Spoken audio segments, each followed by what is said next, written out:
Hi everyone, welcome to another episode of the Splendid Live show. And I'm really excited because I'm also a publisher and editor of the Splendid Business and Life magazine available on the Apple newsstand. And my guest today is Morgana Ray, who will be on the cover of the second issue of my magazine. So welcome, Morgana. Morgana Ray is an international number one best-selling author, teacher, speaker, and pioneer in personal development, where she is widely regarded as the world's leading relationship with money coach. Her groundbreaking new paradigm for wealth creation has featured her on hundreds of programs, including ABC TV, PBS, NPR, CNN, Fox News Radio, UPI, and the Wall Street Journal. Welcome, Morgana. Hi, thank you for having me, Ming. Oh, you're welcome. I'm so excited. Oh, okay. So I want to know from you, how do I become a money magnet? Well, it's funny because I've built up this reputation, as the money magnet lady to the point where the first time I went to Bali, I was just eating breakfast in a cafe and a woman from Australia recognized me and said, "Excuse me, are you Morgana Ray?" And I have all these stories of just talking to people and they make wild amounts of money. There was this artist, Chris Galligan, great artist, who was stuck in his money for many months, and I just talked to him for a few minutes about what I'm going to be talking about here today, and the next day he had $100,000 in sales. Wow. And I get that a lot. Last week, one guy who saw me speak for 8 minutes at a charity fundraiser, his wife then manifested $30,000, and another gentleman who's been following me, a life coach named Free Spirit, said that he had made $200,000. So Wow. that's just to set the context of money magnetism. It doesn't have to be that big. It doesn't have to be that quick, because what I really teach is your relationship with money. Your relationship with money. Oh, Yeah. yeah. Your your financial situation is a direct reflection of your hidden inner relationship with money. And if you don't like your finances, and that can look like you aren't making enough, but it can also look like you're making a ton but not keeping it. Or you have a lot of money and you become the bank and people are trying to take advantage of you and not loving you for you, is also horrible. Ugh. Mm-hmm, mm-hmm. All of Yeah. this is a reflection of your hidden inner relationship with money. And when I talk about relationship with money, I have a different approach than anything else that I've seen out there, and I've been doing this for 12 years, and I've looked at, I make money a person, because that makes the relationship real, and we see things and we get information when we personify money that would be invisible to us when we're just talking about money in the abstract, like Mm-hmm. money as energy or a tool or an exchange of value, all of which is true, but that's not a relationship. We human beings know how to have relationships with people.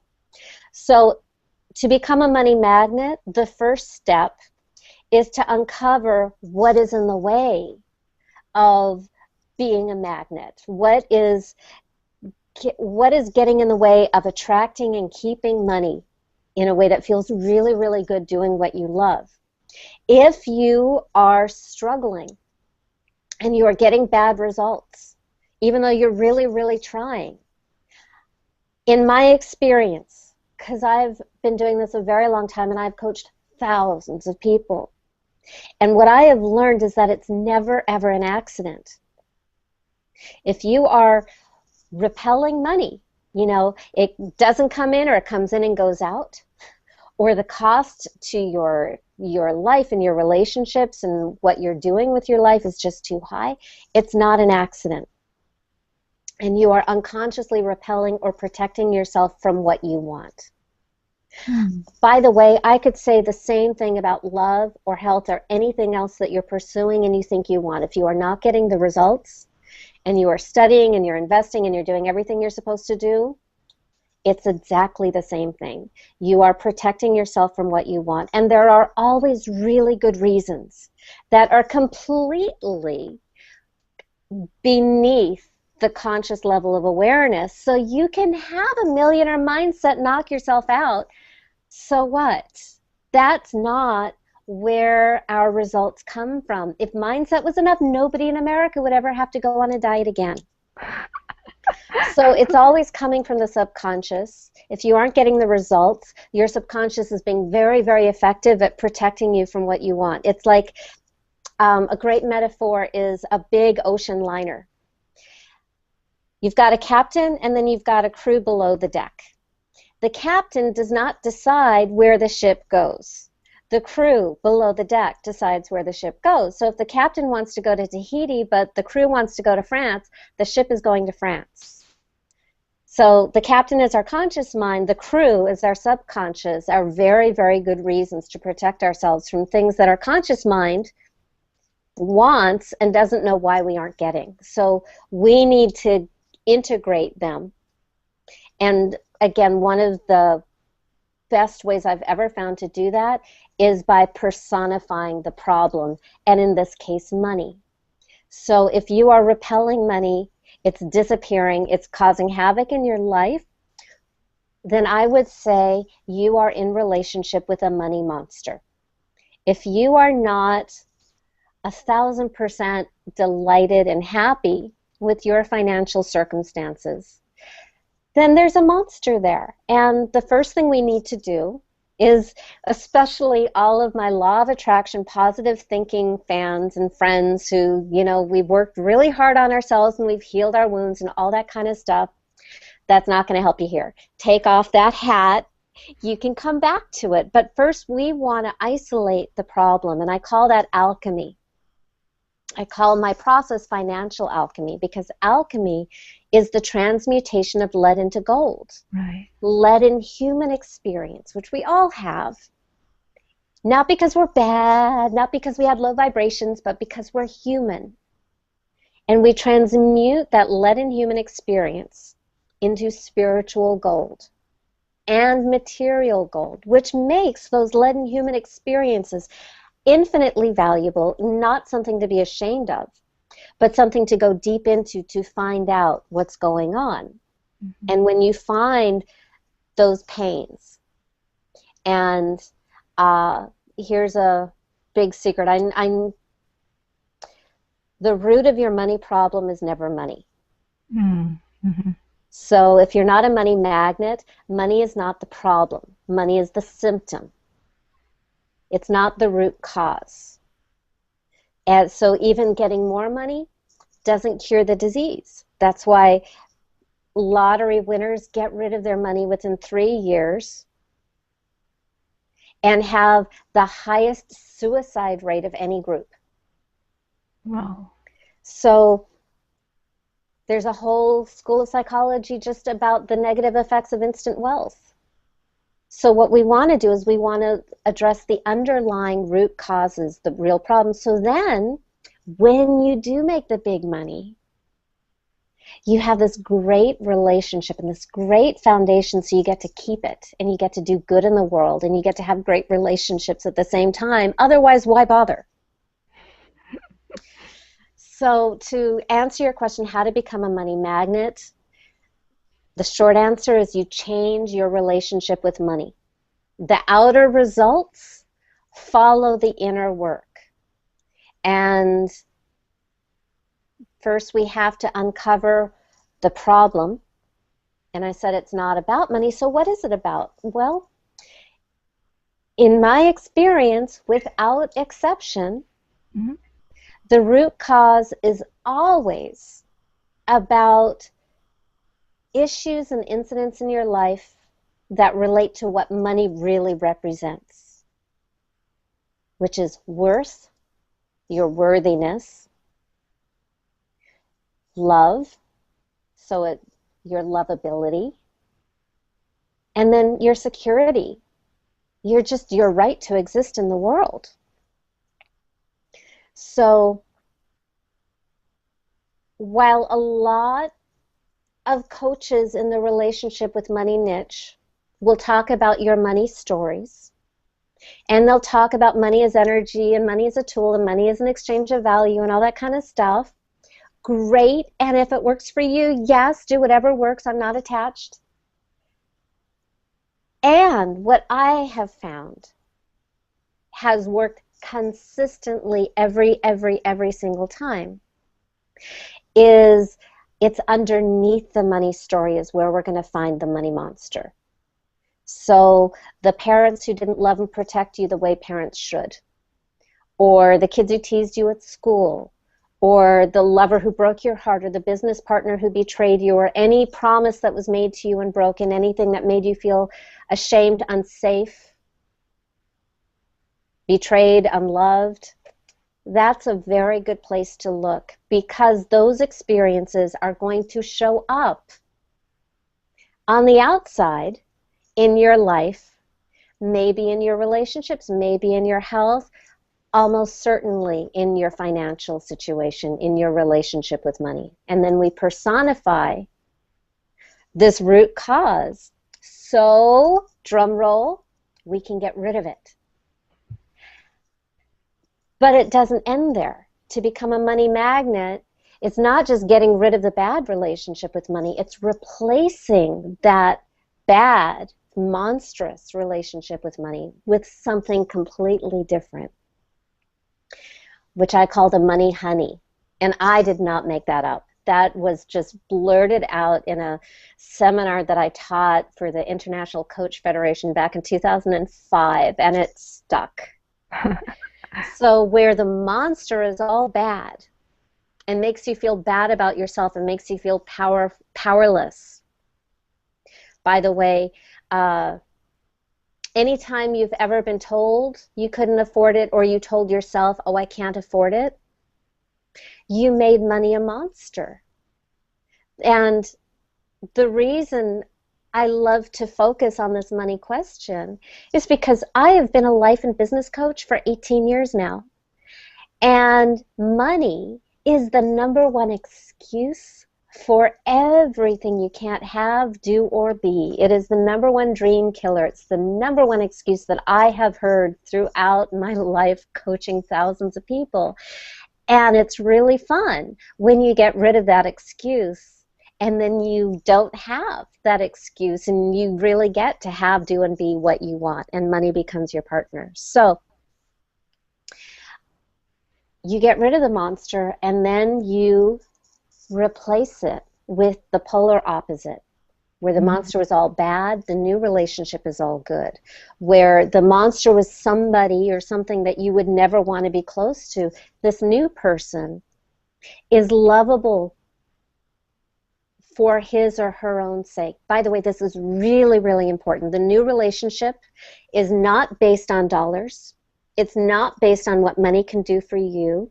It's not transactional, which is really weird to contemplate, especially when you're watching me because you want to become a money magnet and you want to be like Caroline Conant, who made $86,000 in one day, you know, or Elliot Malik, who made $87,000 in 6 hours. I should not keep harping on those big numbers, because it doesn't have to. It's not always like that. In fact, it's far more common for people to make $10,000 within the first 24 to $48,000 for 24 to 48 hours, like Chris Clavio. Anyway, so back to the process. The new relationship with money. Way back in the dark ages of 2003, I'm going to go, do you mind if I go into my story a little bit? Oh, no, go ahead. Just for background? Okay, so here I am today. I am known as the world's leading relationship with money coach. You know, you ask Google and you ask Siri and I come up.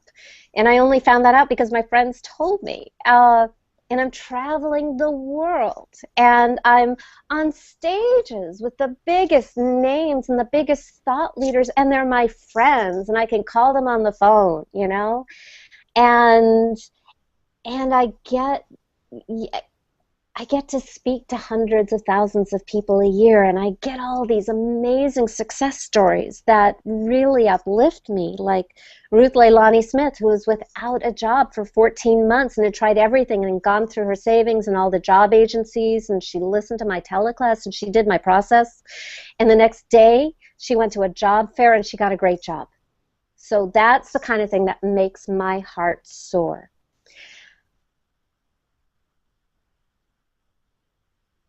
When I began this process, I began in really the depths of pain, where I had the fancy private East Coast college education. I had the great grades. I'd always been told, get good grades, you'll make a great living. Lies.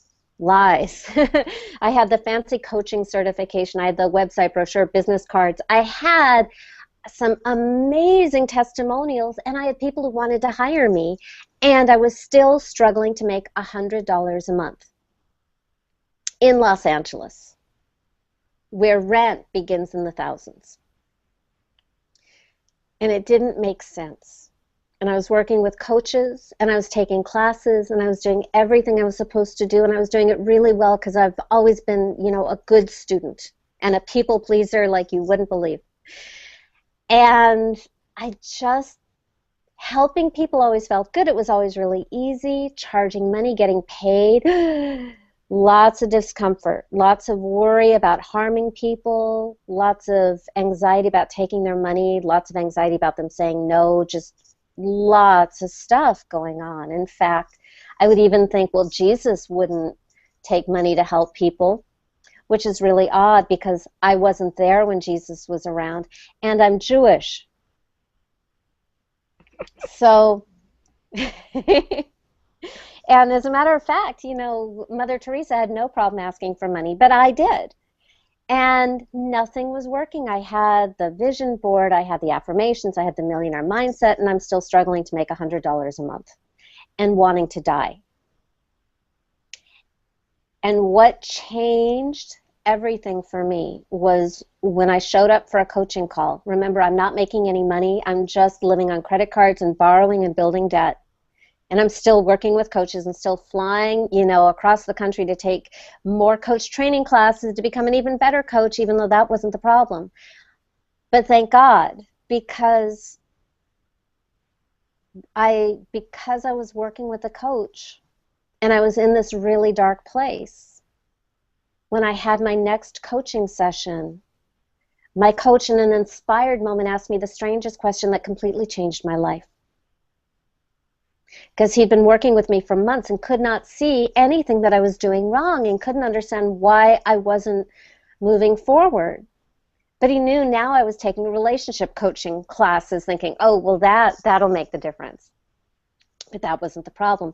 But he asked me if my money was a person, who would my money be? And I saw instantly that my money would be this big, scary, dirty, violent biker who caused fights and terrified me. I don't know where that image came from. I've never had any bad experiences with bikers. But that was my money, and I could feel that I didn't want to be with it, that I wanted to create distance. And for the first time in my life, my economic situation made sense. And I knew if that was my money, my situation would never change. So I needed to get rid of that money, that personification, that relationship. I needed to get rid of the biker. I knew it, and I did. But that created a new problem because now I had no relationship with money. And that brings us to the second half of the process of becoming a money magnet, the money honey side. Because once I had gotten rid of the biker, yay! Oh no, I had just rejected money. And I knew I needed to have money in my life. But I didn't want anything like the biker because I knew I could never have money in my life if it looked like that. So I actually asked myself, well, who could I want in my life so much that I'd want this person even though it's money? Mm-hmm. And that's when this tall, dark, handsome, romantic young man in a tuxedo carrying a bouquet of red flowers just popped into my imagination. And I could feel he was in love with me and he wanted to woo me. And it felt wonderful. And by the way, I know, Ming, you had this question. I was already in a relationship and very much in love with my boyfriend. So here's the thing. You're never going to have sex with your imaginary friend because your imaginary friend is in your head and doesn't have a body.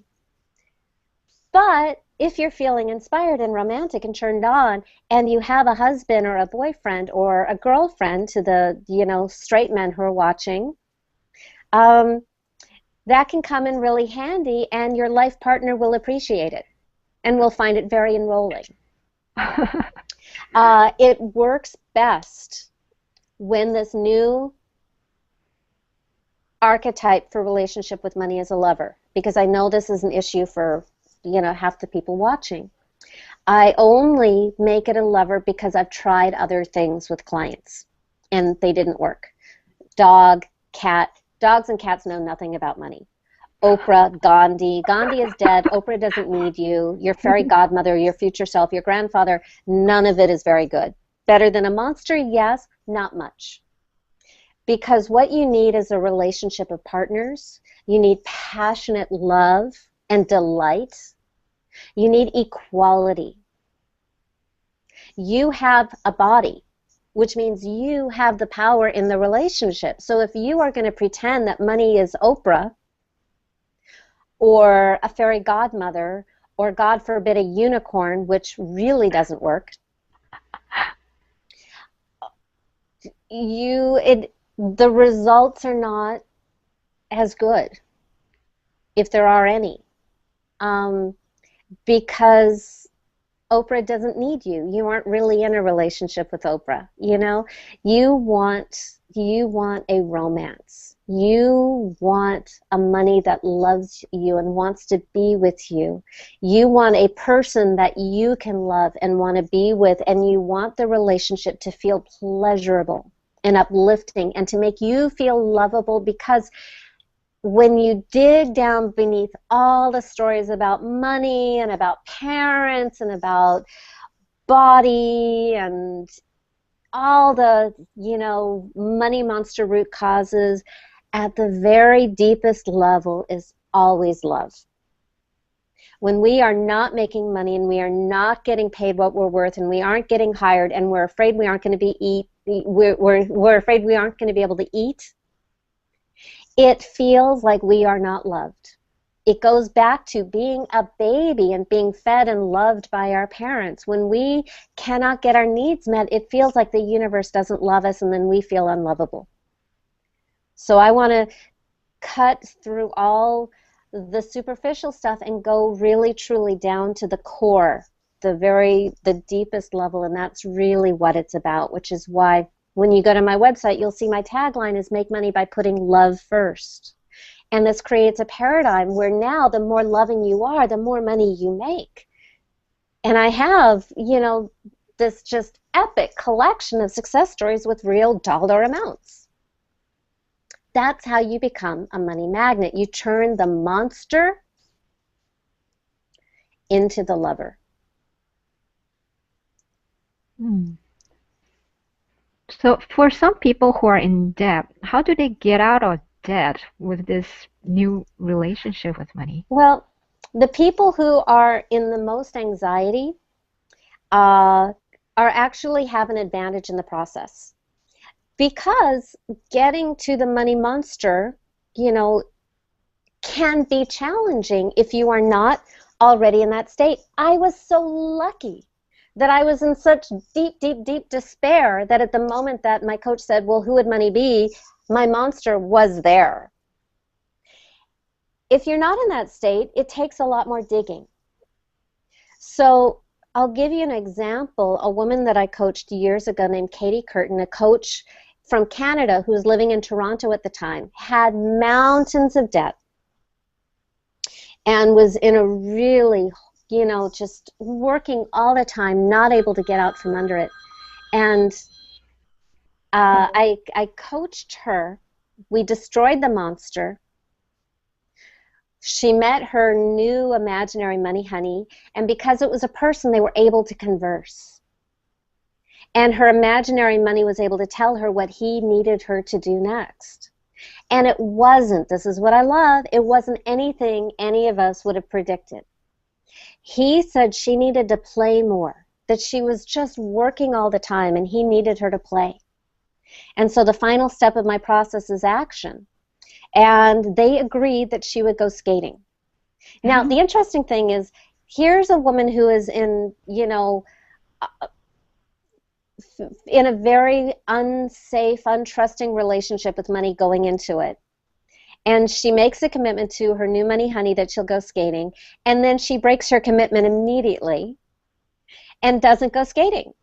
So the next day she didn't go skating, the next day she didn't go skating, and that's not how to restore trust in the relationship. However, the third day she did go skating, and she came home and received a phone call and $10,000 without asking for it.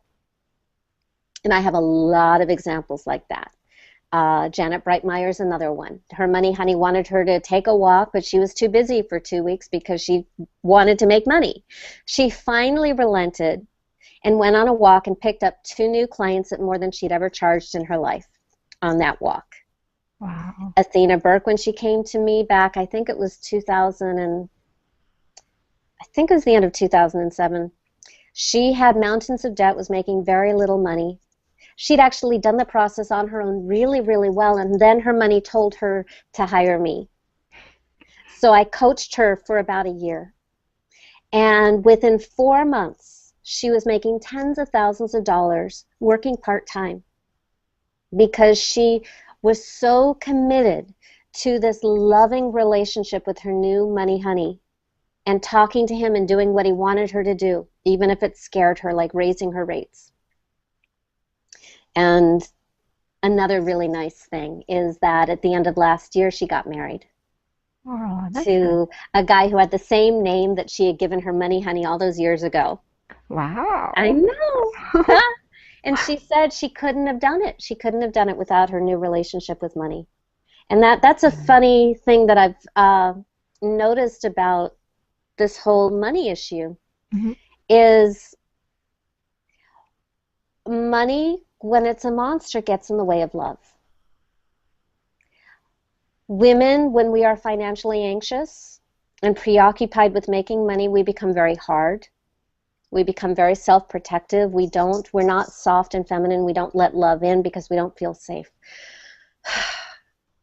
Men, when they're struggling with finances, they don't feel worthy of love because they don't feel like they can protect and provide. It's like they're castrated, which is heartbreaking. It's unfair. It's very hard. How does a man date if he doesn't have any money? So when the relationship with money changes, men say that they stand taller. They feel like they have something to offer, and they magnetize love. If they're in a relationship, that marriage heats up, or that partnership heats up. If they're single, they attract a woman, a beautiful, wonderful, better relationship than they've ever had. Women, the same thing, but different, because they feel soft, they feel radiant. I had a client years ago in her 70s. She would walk down the street and men would hand her flowers. We become the goddess, we just become so soft and yummy and irresistible to money, to clients, and to love. Wow.